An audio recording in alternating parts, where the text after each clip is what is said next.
Condición neurológica que no basta con entenderla a través de su sintomatología. No basta entenderla a través de la emergencia. ¿Qué es la emergencia? Bueno, primero tenemos que entender la teoría de la emergencia, ¿no? Básicamente, cómo a través de sistemas simples pueden emerger sistemas emergentes más complejos, ¿no? Que la suma de las partes individuales, que esta es la parte más importante, no necesariamente da un igual a la unión de ellas. Es decir, se genera, por decir de alguna forma, un excedente en términos de complejidad, ¿no? Se genera un sistema diferente a la simple suma de las partes. Esto lo podemos entender fácilmente a través de una bandada de pájaros, ¿no? No es una bandada de pájaros simplemente la suma de un número de pájaros en un espacio determinado, ¿no? Sino que es más que eso. Es decir, una bandada de pájaros adquiere la condición de bandada de pájaros y contiene una información distinta a la simple suma. Eso quiere decir que viajan de una forma diferente, se estructuran en el espacio de una forma distinta a la simple suma. ¿Bien? Entendido ya un poco este concepto de la teoría de los sistemas emergentes, tenemos que entender que el autismo en sí mismo es una condición emergente del cerebro humano, ¿no? Que además simplemente de ser una condición emergente de la condición biológica y genética del cerebro humano, es también la interacción de esta condición con el entorno la que define finalmente cómo se va a presentar o no esta condición. Ahora, ya dicho esto, que el autismo es una condición neurológica emergente de la condición cerebral, tenemos que entender que el autismo, disociado de lo que sería la sociedad, carece de sentido, ¿no? El autismo es, por tanto, una neurodivergencia. Sin embargo, para entender la neurodivergencia, tenemos que saber de qué coño se diverge, ¿no? Y es que el autismo diverge de lo neurotípico. El problema es definir qué coño es lo neurotípico, ¿no? Y es que hoy día todo el mundo es autista. Y es que hoy día todos tienen TOC o TDAH o bipolaridad, yo incluido. Y sí, yo tengo varias de esas cosas si lo miramos desde el aspecto de aquello que es sintomatológico, de la emergencia. En mí se presenta una serie de emergencias, una serie de características que si los tomamos solamente a través de eso, como un compendio de condiciones, de tal forma como lo hace el DSM-5, obtenemos que yo cuadraría dentro de varias cosas, ¿no? Y por tanto,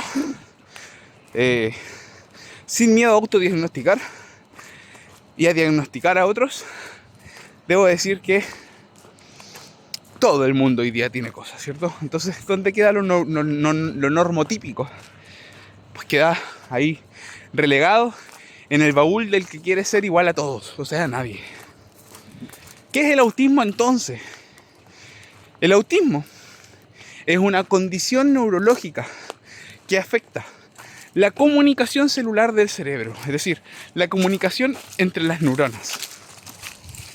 Cuando nos referimos al autismo, entonces, por tanto, como una persona con una carencia social, con una persona con unas condiciones afectivas, con una persona que se fija mucho en otras cosas, como una persona con fijaciones, no. Eso, efectivamente, son una serie de condiciones que emergen de algo mucho más profundo, que es la forma en que el cerebro está interconectado con las partes del cuerpo y la manera en que el cerebro está intraconectado consigo mismo. De la forma en que el cerebro se encuentra compartimentalizado, ¿no? De la forma en la que los compartimentos del cerebro se comunican entre sí también. Y es que entender que el autismo no es que una persona dé aleteos, entender que el autismo no es que una persona sea tímida, entender que el autismo no es que una persona se encuentre fijada con algún tema, nos permite generar una teoría que lo centralice mucho mejor y que logre realmente explicar qué es el autismo. Y el problema está en que los libros de psiquiatría, el DSM-5, nos sirve para compartimentalizar y poder diagnosticar de forma rápida simple y resumida a una serie de individuos que requieren apoyo. Y en ese sentido tiene mucho sentido simplemente usar una serie de criterios rápidos que en el 90% de los casos tendrá sentido, pero hay un 10% de los casos en el que probablemente no. El autismo entonces es un problema o una diferencia, mejor dicho, en la comunicación celular, específicamente de las neuronas, ¿no? Y es que el autismo, como una diferente forma de comunicación celular, nos define de alguna forma, ¿cierto? Que entonces, por tanto, existe una forma normal y distinta de comunicación. Cuando hablamos de la forma normal de comunicación, nos referimos pues a la que la mayoría de la gente tiene. Y cuando pensamos entonces en determinar cuál es la diferencia, o sea, cuáles son las formas diferentes en las que el autismo opera en términos cognitivos y neurológicos, caemos en un sesgo muy grande. Primero, en el sesgo de determinar primero la población autista y posteriormente estudiarlos, de tal forma que no estás definiendo el autismo a priori, sino que estás definiendo el autismo en base a algo que tú ya crees que es el autismo. Entonces, pues la cosa se complica, ¿no? Hoy día yo les voy a explicar 100% qué es el autismo. En base a una teoría, ¿cierto? A una teoría neurológica que tiene gran respaldo y también grandes detractores, y por tanto no es la realidad necesariamente, sino una forma de intentar entender este sistema. Oh, verga, me acaban de decir que se murió el Gaspi. No mames. Jol. Mira que el Gaspi era bien raro. Siguiendo con el hilo. Choqueante. En fin. Era re joven. Tenía menos edad que yo. Bueno. Entonces, el autismo es una condición neurológica que afecta la comunicación de los compartimentos del cerebro. Y vamos a intentar entender entonces qué es el autismo de una forma un poco más abstracta, porque intentar definirlo a través de la interacción entre los compartimentos del cerebro también se puede llegar a eso. Sin embargo, eso no está más que nada diciéndote especialmente qué es lo que está ocurriendo en términos celulares, ¿no? Pero aquí nosotros tenemos que entender un poco más de la emergencia, ¿cierto?, de estas interacciones celulares. Intentemos entender el autismo a través de una teoría que es la teoría del principio de libre energía de Friston. Friston lo que propone es que el cerebro funciona como una máquina bayesiana de inferencia. Y esta máquina lo que determina es que infiere la realidad a través de la comparación entre lo que está y lo que el cerebro tiene como un modelo de la realidad. De esta forma, a través de las incongruencias, el cerebro va detectando, determinando y llevando, por decirlo de alguna forma, a la realidad y a la conciencia y a la inferencia, aquello que discrepa de tu modelo interno. De tal forma que esto viene a solucionar un problema muy grande, que es que la realidad es profundamente compleja, ¿no? Y no necesariamente nosotros nos estamos encontrando con la realidad, sino que nosotros lo que propone Friston es que tenemos un modelo de realidad que al compararlo con lo que nuestros sentidos nos otorgan, nos da una diferencia. Y esta diferencia es la que el cerebro logra o intenta minimizar a través de procesos de inferencia, es decir, de atención, por ejemplo. Nosotros, cuando encontramos algo que discrepa de nuestro modelo interno en el exterior, lo que intentamos hacer naturalmente es reducir esa discrepancia, es reducir ese error de interpretación de dos formas. Primero, verificando que el entorno esté correcto o no esté correcto, de tal forma que lo primero es intentar que el modelo se encuentre adecuado. Y eso es lo que nosotros conocemos como un sesgo de confirmación, ¿no? Primero, vemos que nuestro modelo no puede estar mal, porque eso no significaría un cambio muy brusco y mucha energía que gastar, ¿no? Pero cuando ya nos damos cuenta de que nuestro modelo era erróneo del mundo, cuando estoy viendo un Alemania-Curazao en el Mundial, y Curazao mete un gol que empata el partido, hay una discrepancia tremenda. Entonces nuestro modelo tiene que intentar ajustarse, y para eso se realizan procesos de abstracción, ¿no? Que finalmente logran determinar qué es lo que estaba mal y cómo estaba mal, ¿no? Vámonos a esa idea entonces. El autismo lo que finalmente es un modelo cognitivo, neurológico, cuyo soporte al error, cuyo margen de error permitido en su modelo interno es 0. Esto quiere decir que el error que su cerebro permite la discrepancia que el cerebro permite entre los modelos externos y el modelo de la realidad interno es muy bajo. De tal forma que el autista, al encontrar algo en el mundo real que discrepa con el mundo interno, tiene un estrés, ¿no? Porque tiene que intentar modelar ese nuevo modelo, ¿no? Tiene que intentar remoldear ese nuevo modelo para encajar las cosas. El autista, por definición, entonces, es una persona que tiene un modelo interno muy complejo, ¿no? Muy rico, porque necesariamente tiene que constantemente ir updateando su modelo para que éste encaje con la realidad.